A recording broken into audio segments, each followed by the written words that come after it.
sepanjang saya jadi orang Kristen, baru kali itu saya dengar kalimat yang papa saya ucapin itu betul-betul nyentuh hati saya. Cuma satu kalimat. Itu saya selama bergereja nggak pernah dengar kata-kata itu.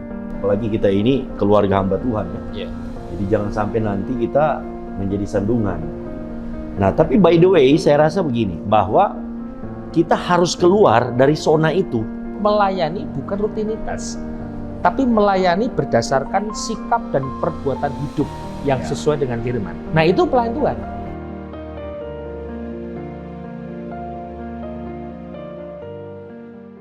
Shalom, puji Tuhan, kita kembali dalam acara Best Talk. Dan kali ini kita ada kedatangan bintang tamu, yaitu Yesua Abraham, yang juga baru saja melayani di Beth Church Ciputra World, Surabaya. Dan kami tadi di sana luar biasa diberkati. Kalau bagi saya, ini kok ada sedikit beda gitu Yesua. Bahwa bukan sekedar nyanyi, tapi ada penyembahannya di sana. Ya, nah, dan juga hari ini kita ditemani beberapa pastor, yaitu Pastor Roy Kelonto, dan juga ada Pastor Andre. Nah, saya mau tanya nih kepada Yesua. Saya lihat ada sedikit berbeda dengan artis-artis rohani yang ada, sama-sama menjadi berkat. Tapi Yesua ini lebih kepada pujian penyembahannya. Dan sedikit ini saya juga melihat beberapa di YouTube dan memang sangat luar biasa. Kita juga diberkati. Nah, mungkin Yesua mau cerita nggak? Bisa cerita nggak? Asal mulanya atau awal mulanya bagaimana akhirnya bisa dipanggil Tuhan, tertarik dengan hal seperti ini? Oke. Karena mungkin awalnya itu dari kecil kan papa pendeta ya. Gitu. Oh, oke. Dan alirannya kan Pantai Costa gitu kan. Jadi kita tuh kalau pagi bangun, dari kecil jam 5 pagi papa tuh bangun main gitar. Ajak kita nyembah, nyanyi. Pujian, ada buku pujian. Dan setiap kali nyanyi itu, nyanyi verse, chorus ya gitu ya. Bait, ref, penyembahan lalu. Dia nyanyi sendiri, kita lihat di lirik kok nggak ada lagunya gitu. Dia bikin kata-kata sendiri, bermazmur gitu. Dari kecil tuh udah terbiasa dengan cara seperti itu gitu ya. Dengan suasana seperti itu. Akhirnya terbentuk lah setiap kali kalau lagi main gitar sendiri, berdoa, ya gayanya seperti itu gitu. Karena dari papa, dari kecil udah ditanamin seperti itu. Tidur siang aja lagunya lagu Ken Henry gitu ya. Ron Kenoly, Ken Henry, zaman-zaman jadul gitu lah, opa-opa gitu. Jadi memang dari kecil udah dimasukin, dijejelin gitu ya. Bukan dijejelin lah bahasanya ya. Apa ya, dikasih dengar gitu. Dikasih dengar hal-hal seperti itu, pujian penyembahan seperti itu. Akhirnya membentuk seperti sekarang. Jadi kalau tiap kali nyanyi, mau spend time waktu sama Tuhan tuh kayaknya lebih seru. Ada bagian mazmurnya, kita mengungkapkan kata-kata, menggunakan akal budi kita merangkai kata buat Tuhan. Tapi ya dulu kan kebiasaan toh, jadi terjebak pada rutinitas, agama, liturgi gitu. Hati belum mengenal kasih Tuhan gitu. Pelayanan ya iya anak pendeta gitu kan, harus ada di gereja, ikut, terlibat. Cuma hati belum sungguh-sungguh mengalami Kristus gitu. Ya hidup dalam agamawi capek, hidup dalam dosa akhirnya. Cari penerimaan tempat lain, mau cobain sana sini kan. Pelayanan tetap tapi ya dua-duanya capek, hidup dalam dosa capek ya kan. Hidup di dalam agama juga capek. Ketemu sama Tuhan di sana. Gitu. Itu di umur berapa Yesua, ingat nggak? Akhirnya ada turning back-nya itu loh. 16 tahun ya. 16 tahun. 16 tahun. Itu di toilet sekolah. Oh, mungkin bisa cerita sedikit, menarik juga itu. Itu udah kayak mentok kan rasanya, kok kayak nggak ada kepuasan ya gitu ya. Nggak ada divine contentment gitu di hati. Kok kayaknya gelisah gitu. Di toilet Roh Kudus ngomong, kamu kemana aja? Gitu. Itu panggilan pertama tuh, yang kayak jelas banget, kamu kemana aja. Itu udah sekian lama nggak pernah dengar suara kayak begitu kan. Tiba-tiba kok ada yang manggil gitu, kamu kemana aja. Di situ tuh bertanya-tanya jadinya. Loh, aku nih udah cobain kanan kiri, nyakitin hati Tuhan gitu. Kok masih Tuhan izinkan kasih denger? Kan aneh gitu kan. Ibaratnya orang udah berkali-kali kita decline teleponnya, tapi ini orang masih kirimin kita message yang baik buat kita gitu. Di situ bertanya-tanya dan nggak ketemu jawabannya. Kenapa Tuhan sebaik itu gitu? Masuk ke perenungan yang lebih dalam lagi, nggak dapat jawabannya, jadi bertanya-tanya lagi. Kenapa Yesus mati buat saya gitu? Kan nggak masuk akal. Tuhan katanya bisa lakukan segala sesuatu, kenapa dia mati buat saya gitu? Nggak dapat jawabannya, telepon papa. Kan papa pendeta kan. Telepon, tanya, Pak kenapa? Tuhan mau mati buat manusia. Manusia kan Tuhan tahu waktu Tuhan mati di kayu salib banyak manusia ngecewain dia, banyak manusia hidupnya semau jidat. Kenapa Tuhan tetap mati? Gitu. Sepanjang saya jadi orang Kristen, baru kali itu saya dengar kalimat yang papa saya ucapin itu betul-betul nyentuh hati saya. Cuma satu kalimat. Itu saya selama bergereja nggak pernah dengar kata-kata itu. Papa saya bilang, karena kita berharga. Wah, itu hancur hati saya di situ. Itu padahal cuma lagi di telepon, ingat banget masih pakai Nokia waktu itu teleponnya. Masih pakai Nokia di ruang tamu, nggak lagi setel lagu gimana, bukan lagi retret. Tapi kesadaran itu ya akan kasihnya Tuhan. Itu kayak Tuhan langsung bawa flashback ketika aku hidupnya masih ngikutin liturgi doang, dalam ketakutan, hidupnya semau jidat. Ternyata Tuhan hadir di situ.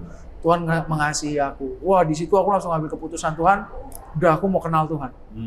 Karena ini kasihnya Tuhan terlalu dahsyat. Jadi udah di situ langsung berubah 180 derajat. Yang tadinya baca Alkitab, berdoa, nyanyi itu cuma karena kebiasaan atau karena disuruh, itu tiba-tiba jadi rindu, bener-bener haus mau kenal Tuhan. Karena ini Tuhan yang betul-betul pandang manusia itu berharga gitu. Padahal manusia ya kalau dilihat hidupnya semau jidat semua gitu kan, tapi Tuhan tetap mati buat mereka. Jadinya rindu kenal, wah kok bisa sih gitu. Sampai sekarang. Amin. Tadi Yosua udah ngomong bagus sekali. Kalau kita itu berharga di mata Tuhan itu seperti kalau kita digambarkan emas, Pastor. Itu emas kalau jatuh di lumpur, jatuh di semak, jatuh dimanapun, tetap emas. Betul. Satu ketika akan ditemukan, maka dia akan ada di toko emas. Betul. Karena memang nilainya sudah ada harganya. Nah, kita ini adalah orang-orang yang berharga di mata Tuhan. Kita mungkin bisa jatuh, bisa hilang, bisa terjadi apapun. Tapi satu ketika Tuhan akan temukan. Nah, Pastor, kita mau tanya. Tadi kan Yosua juga ngomong, selama ini dia melakukan, di bawah 16 tahun itu dia melakukan satu rutinitas. Padahal kelihatannya ya beragama toh. Ada pujiannya, ada penyembahannya, ada doanya, semuanya. Nah, menurut Pastor, kenapa itu bisa terjadi? Apakah memang orang yang lahir dari keluarga Kristen belum tentu dia lahir baru? Saya nggak tahu ya, Pastor. Menurut Pastor gimana? Apakah memang waktu umur 16 tahun itulah memang awal mula Tuhan panggil Yosua ini? Saya melihat begini. Tuhan itu selalu punya rencana di dalam setiap manusia itu pasti beda-beda. Waktunya. Nah, yang saya sangat tertarik dan saya lihat di dalam dunia rohani kita, memang ini sering terjebak di dalam sebuah rutinitas dan kemudian yang terjadi itu banyak itu adalah keluarga hamba-hamba Tuhan. Jadi akhirnya anak-anaknya itu nggak karu-karuan, narkoba lah, segala macam, padahal bapaknya itu gembala. Lebih jadi dari dunia ya. Jadi akhirnya jadi seperti itu. Nah, tapi saya senang kalau saya lihat juga Yosua ini. Saya beberapa kali kan ikut seperti Bestok apa semua, memang ada sesuatu yang lain gitu loh ya, yang saya ini. Dan saya berpikir bahwa Yosua ini harus terus menunjukkan citra itu ya. Apalagi kita ini keluarga hamba Tuhan ya. Jadi jangan sampai nanti kita menjadi sandungan. Nah, tapi by the way, saya rasa begini, bahwa kita harus keluar dari zona itu. Ini yang sering kali kita lihat di dalam gereja. Kita ini harus sekarang sebagai hamba Tuhan ini harus mengeluarkan semua jemaat dari rutinitas agamawi itu. Supaya mereka punya intimate dengan Tuhan. Punya satu hubungan. Jadi bukan cuma datang di gereja, dengar firman, pulang, lakukan dosa lagi. Monday to Saturday bikin dosa, Minggu bertobat. Jadi akhirnya berputar-putar seperti itu. Nah, ini tugas kita ya. Saya pikir ini tugas kita semua. Dan bukan juga ini, pasti Yosua juga harus lewat pujiannya. Karena kan orang banyak dengar pujian. Lewat pujiannya bisa membawa orang tuh dekat dengan Tuhan. Amin. Saya kira itulah. Menurut Pastor Andre mungkin ada. Ya, kalau Yosua ini kan anak pendeta. Kalau saya cucu pendeta, Pak. Tapi 2 step di bawah kan gitu. Saya dari awal juga nggak menyadari akan Tuhan panggil seperti hari ini. Cuman sampai hari ini saya boleh menyadari. Saya menarik dengan kata-kata melayani. Melayani itu kan dari satu kata yang namanya diakoneo, artinya diakonia. Itu kita pelajari Pak, itu bukan hanya sekedar rutinitas. Banyak orang melayani di mimbar sebagai pemusik, WL, singer, worshipper. Kita sebut dia adalah pelayan Tuhan. Tapi arti kata diakoneo itu melayani bukan rutinitas, tapi melayani berdasarkan sikap dan perbuatan hidup yang sesuai dengan firman. Nah itu pelayan Tuhan. Jadi bukan diukur berapa sering dia khotbah, Pak. Bukan diukur berapa sering dia bisa di mimbar, tapi seberapa hidupnya dan perbuatan baik sikapnya ini loh. Sesuai nggak dengan karakter Kristus. Nah itu arti kata pelayanan. Lah di situ saya temukan, wah ternyata waktunya orang tuh masing-masing gitu kan. Yesua 16, mungkin saya lebih dari 16. Mungkin Pak Roy juga lebih dari 30, kira-kira begitu. Tapi saya menyadari bahwa hari ini kalau kita diberi kesempatan Tuhan melayani, itu satu anugerah yang besar. Ya. Amin. Makanya kita harus sadar, hari ini kita pelayan Tuhan, artinya kita adalah hamba Tuhan. Posisikan diri kita sebagai hamba, bukan sebagai tuan. Ya. Itu Pak. Jadi Mengikuti Yesus, itulah kesukaan hati. Mari kita bangkit berdiri, angkat tanganmu, katakan, ku lepas semua hakku untuk mengenal kehendaknya di hidupku. Mengiri Yesus, itulah kekuatan hidupku. Ku yakin dan bukannya mampu jadikanku hamba yang berkenan selalu. Mari kita sadari, semua karena anugerah-Mu. Semua karena anugerah-Mu. Hari ini ada, bukan karena kuatku, namun karena Roh-Mu. Mari angkat tanganmu, katakan, ku bawa hatiku menyembah Aku. Ku semakin berkurang, Yesus semakin bertambah. Mengikut Yesus, itulah kesukaan hatiku. Ku lepas semua hakku untuk mengenal kehendaknya di hidupku. Oh, mengiri Yesus, itulah kekuatan hidupku. Ku yakin bukannya mampu jadikanku hamba yang berkenan selalu. Kami sadari Tuhan, semua karena anugerah-Mu. Semua karena anugerah-Mu. Hari ini ada, bukan karena kuatku, namun karena Roh-Mu. Ku bawa hatiku menyembah Aku. Oh, ku semakin berkurang, Yesus semakin bertambah.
sebuah gambaran yang saya lihat, saudara, ketika saya memejamkan mata hari ini. Saya melihat Tuhan dengan tersenyum sedang mengulurkan tangannya. Dan Tuhan bilang, ayo ikut aku.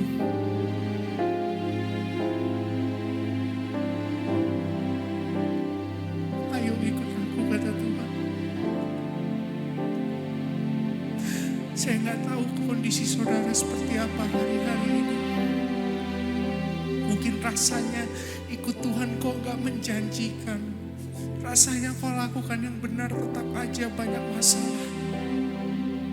Tapi Tuhan bilang hari ini, percaya sama aku, ikut aku.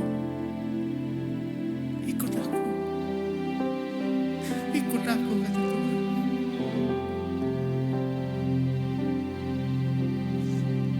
Ketika Yesus melihat Matius, Yesus bilang, ayo ikut aku. Matius taruh semuanya, dia pandang wajah Yesus, dia ikut Yesus.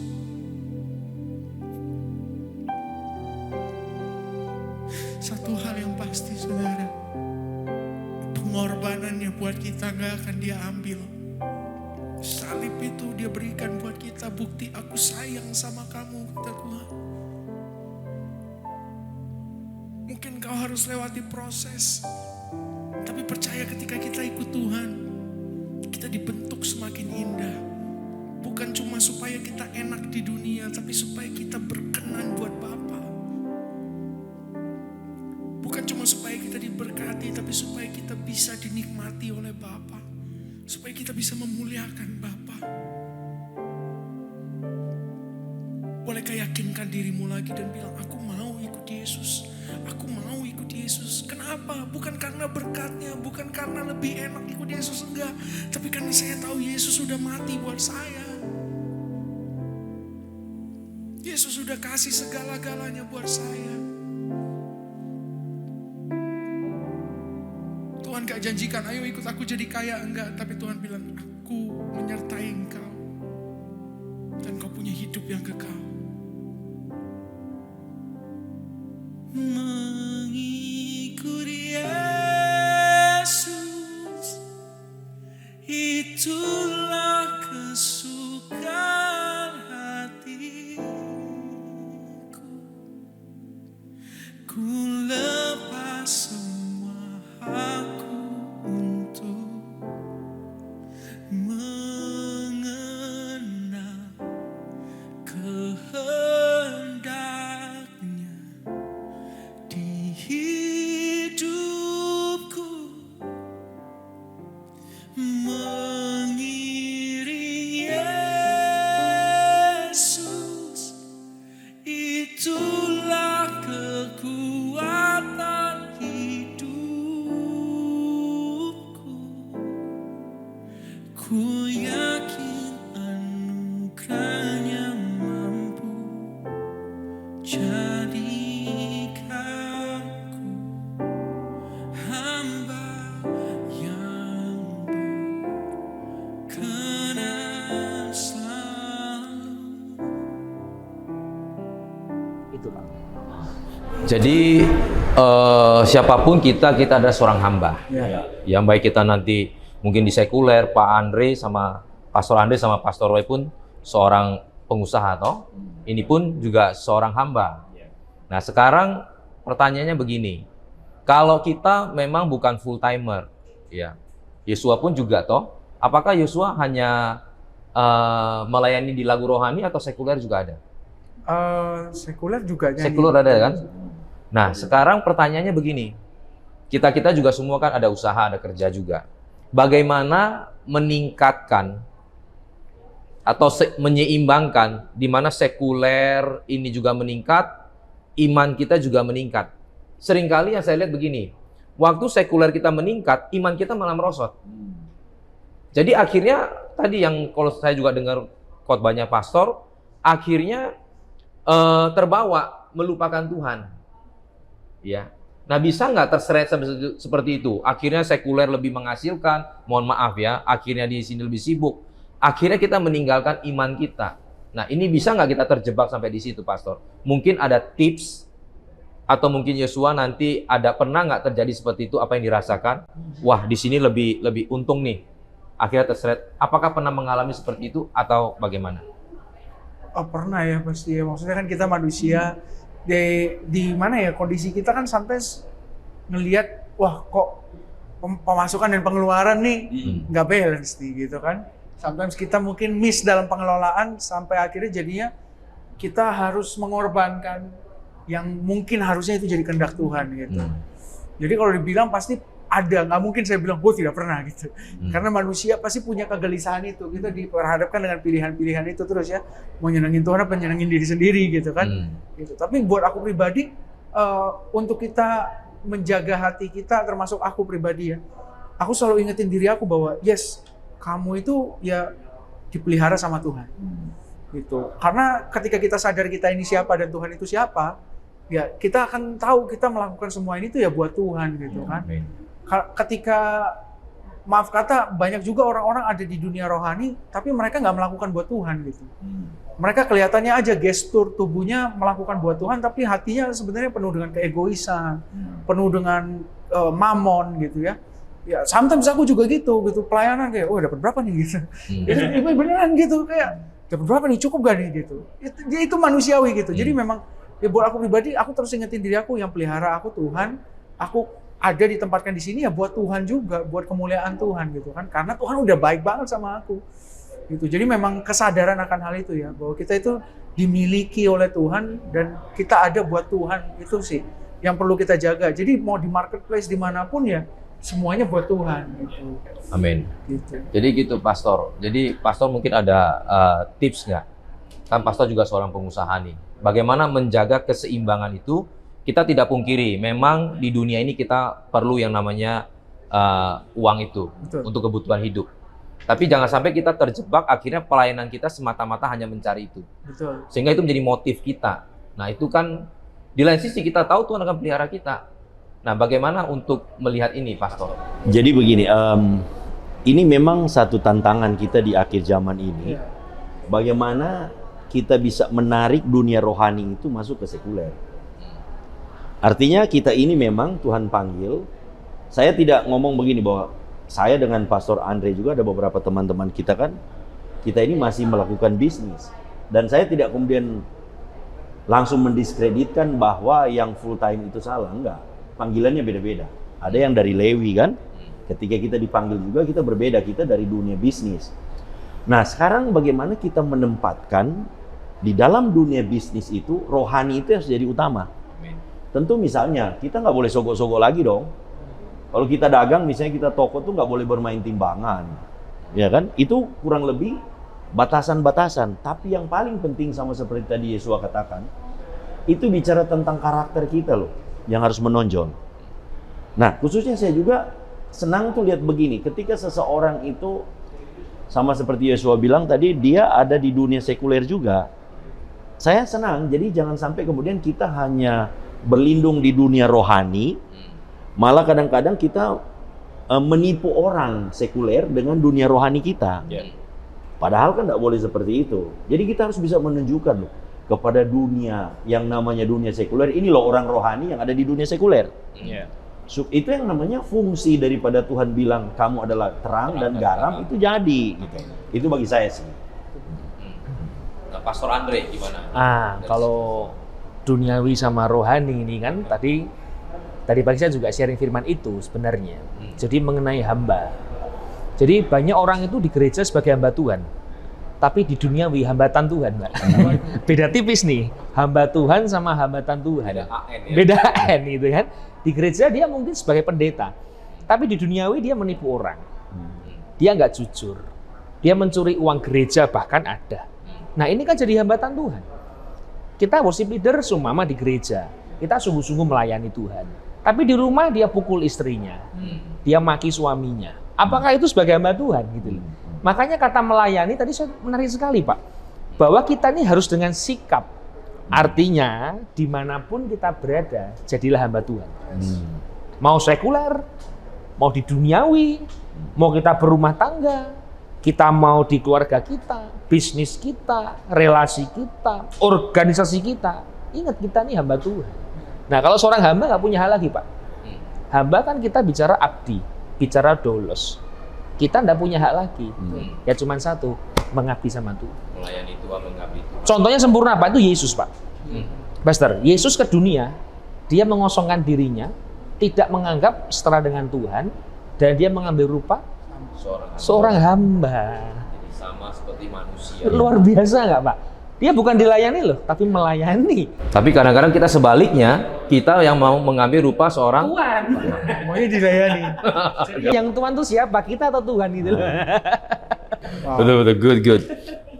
Nah, Pastor, sebelum kita menutup ini sama Yosua Abraham, ada nggak kejadian Yosua? Kita percaya bahwa setiap kejadian itu bukan kebetulan. Pasti ada campur tangan Tuhan. Nah, apalagi momen yang nggak terlupakan sama kita. Nah, kita mau tahu nih, setiap orang pasti punya pribadi yang punya pengalaman sama Tuhan itu beda-beda toh. Sampai kita punya sidik jari aja nggak ada yang sama, Pastor. Nah, pasti ada satu momen yang kita juga mau gali dari Yosua. Pernah nggak satu kejadian atau momentum yang membuat Yosua itu akhirnya punya pengalaman pribadi sama Tuhan? Seperti Ayub, ya, dia habis semuanya. Tapi ada satu kalimat yang dia katakan, dulu saya tahu Tuhan itu karena dia memang keturunan. Dari kakeknya memang menyembah Allah Israel, keturunan dari Israel. Tapi sekarang dia bilang, karena mataku melihat.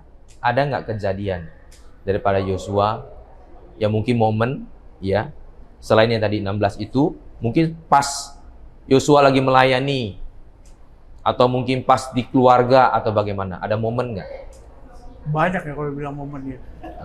Tapi nggak tahu kenapa Tuhan ingetin satu momen ini sih. Waktu itu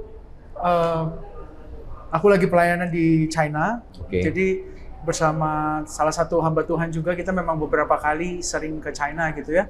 Setahun sekali untuk melayani retret anak-anak Indonesia yang ada di China gitu. Nah, biasanya setiap retret itu gak cuma ada orang Indonesia, tapi ada beberapa mungkin yang dari Filipina atau dari mana ada join gitu dengan retret itu. Karena isinya orang Indonesia, ya kita lebih banyak orang Indonesia, kita selalu bawainnya lagu-lagu Indonesia gitu. Jarang kita bawain lagu lain. Dan suatu hari, waktu ini retret tahun kedua, kita lagi nyanyi satu lagu, dan aku yang mimpin WL gitu kan, kita nyanyiin lagu bahasa Indonesia, kalau nggak salah, sungguh besar pengorbananmu bagiku. Ya tiba-tiba ada satu anak itu nangis gak karuan gitu. Aku pikir kan, wih, ini Pak menyentuh gitu ya. Ternyata pas dia kesaksian ke depan, papanya itu pastor dari salah satu gereja yang ikutan gitu. Papanya bilang, ini anak saya gak bisa bahasa Indonesia. Itu dia nggak bisa bahasa Indonesia, dan dia selama kita pernah ngadain retret di sini, dia nggak pernah ikut. Dia lebih suka di rumah. Tapi nggak tahu kenapa kali ini dia mau ikut. Dan pada itu hari kedua itu kemarinnya dia nggak kenapa-napa gitu. Hari kedua itu dia dijamah Tuhan.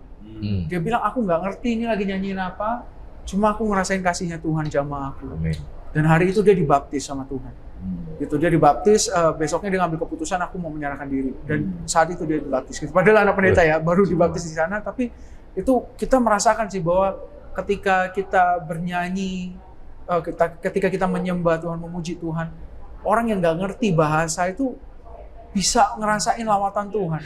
Gitu. Hadirat Tuhan. Ya? Hadirat Tuhan itu udah melintasi ruang waktu dan bahasa. Sampai terjadi lawatan Tuhan yang bukan kita lagi. Jadi kita nggak bisa banggain apa-apa. Karena saya tuh, ya enggak, orang dia nggak ngerti bahasa Indonesia. Kok gitu, tapi dia ngerasain lawatan Tuhan. Di situ sih aku ngerasain bahwa ketika kita berserah penuh dan bilang, Tuhan aku mau Tuhan pakai aku. Beneran Tuhan pakai. Beneran Tuhan bekerja melalui kita, dan ya itu Tuhan dimuliakan. Akhirnya. Amin.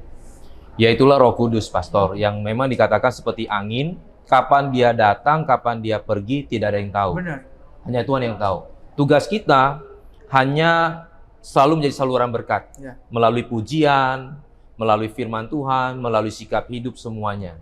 Nah, untuk closing statement, Pastor, mungkin Pastor ada nggak tips buat anak-anak Tuhan nih, mungkin yang hari-hari ini mereka nanti akan dengar acara ini, mungkin mereka yang hari-hari ini sudah keluar dari jalan Tuhan, mungkin pernah mengecap kebaikan Tuhan, anugerah Tuhan, tapi akhirnya mereka terhilang. Ada nggak tips dari Pastor supaya mereka ingat kembali? Satu hal yang saya mau ingatkan kepada para pemirsa semua, ini waktu Tuhan semakin singkat.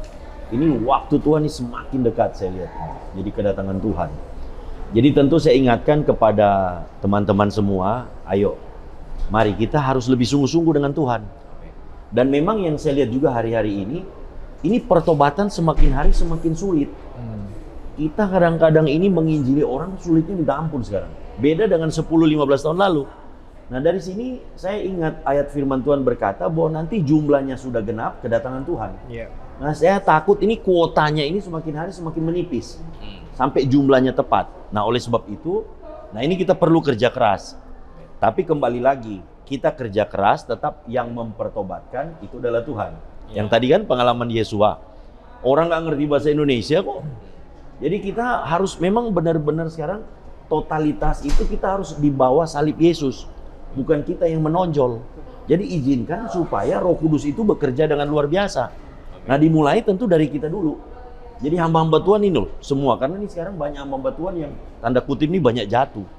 Nah ayo oleh sebab itu mari kita ini hari-hari yang singkat ini kita harus lebih sungguh-sungguh dengan Tuhan. Amin. Puji Tuhan. Dari Pastor Andre mungkin ada tips? Tipsnya Pak, kata Pak Roy kan semakin dekat nih. Jadi ada satu firman Tuhan di Mazmur dan di Ibrani Pak. Ini perbandingan saya beri judul itu air mata. Yang satu adalah air mata sorak-sorai, yang satu adalah air mata penderitaan. Mazmur dikatakan bahwa kalau kita menabur dengan air mata, kita akan menuai dengan sorak-sorai. Itu satu syarat ketika diberi kesempatan. Di Ibrani Pak, saya bacakan ya, Ibrani 12 ayat yang ke-7,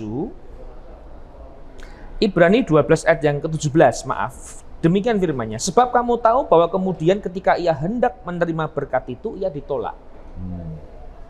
Kenapa ditolak? Sebab ia tidak beroleh kesempatan untuk memperbaiki kesalahannya. Sekalipun ia mencarinya dengan mencucurkan air mata. Jadi kalau kita selama hari ini ada kesempatan menabur dengan air mata, percaya kita akan menuai dengan sorak-sorai. Tapi kalau tidak ada kesempatan, air matamu tidak bisa kita menyelamatkan hidup kita. Karena nggak punya kesempatan. Artinya meskipun kesempatan itu kita harus mencucurkan air mata, nggak apa-apa, itu kesempatan. Menabur dengan air mata Pak, terjadi itu Pak. Daripada kita nanti nggak ada kesempatan, mau dengan sorak-sorai, mau nyanyi, mau apapun, sudah nggak ada. Jadi kalau ada waktu dari Tuhan, kesempatan dari Tuhan, ada calling dari Tuhan, kita harus responi kesempatan. Walaupun air mata. Puji Tuhan. Mungkin dari Yesua, mungkin tips buat teman-teman. Itu sih ya, maksudnya memang Tuhan udah deket banget sih. Kita lihat tanda-tandanya memang nyata ya di sana sini gitu. Ya aku mungkin merangkumkan bahwa selagi kita berhembus, nafas ini masih ada. Jangan lupa siapa kita, jangan lupa siapa Tuhan. Kita bukan apa-apa, tanpa Tuhan tuh ya kita cuma debu tanah aja. Tapi karena Tuhan begitu sayang sama kita, ayo responi kasihnya Tuhan. Dengan dia kita libatkan dia dalam segala hal yang kita lakukan di hidup kita. Sampai akhirnya hidup kita sungguh-sungguh memuliakan Tuhan di setiap langkah kita. Dan Yesus kelihatan melalui kita. Amin. Terima kasih Pastor, terima kasih Terima Yesua kasih, Pastor. Pastor. Oke, kita sudah di akhir penghujung acara Best Talk. Kita akan kembali di Best Talk minggu depan. Tuhan Yesus memberkati. Shalom. Shalom.